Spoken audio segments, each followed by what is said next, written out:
Short ಸರ್ಕ್ಯೂಟ್ನಿಂದಾಗಿ ಕಾರೊಂದು ಹೊತ್ತಿ ಉರಿದಿರುವಂಥ ಘಟನೆ ಬೆಳಗಾವಿ ನಗರದಲ್ಲಿ ನಡೆದಿದೆ. ಇದರಿಂದಾಗಿ ಭಾರಿ ಅನಾಹುತವೊಂದು ತಪ್ಪಿದಂತಾಗಿದೆ. ಬೆಳಗಾವಿ ನಗರ ಕೇಂದ್ರ ಬಸ್ ನಿಲ್ದಾಣದ ಬಳಿ ನಡೆದಿರುವಂತಹ ಘಟನೆ ಇದಾಗಿದೆ.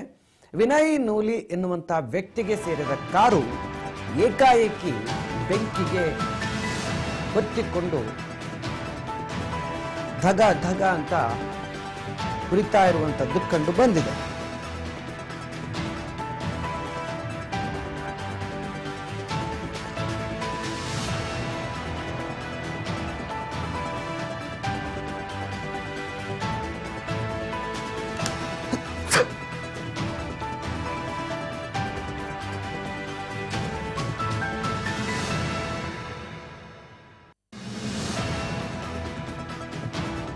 ಬೆಂಕಿಯ ಅವಘಡದಿಂದ ಹೊತ್ತಿ ಉರಿದ ಕಾರು ವಿನಯ್ ನೂಲಿ ಎಂಬುವಂತ ವ್ಯಕ್ತಿಗೆ ಸೇರಿದಂತ ಕಾರು ಇದಾಗಿದೆ.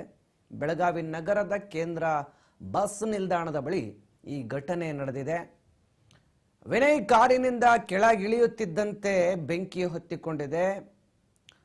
ಜಸ್ಟ್ ದೊಡ್ಡ ಅಪಾಯದಿಂದ ಕಾರು ಚಾಲಕ ಪಾರಾಗಿದ್ದಾನೆ.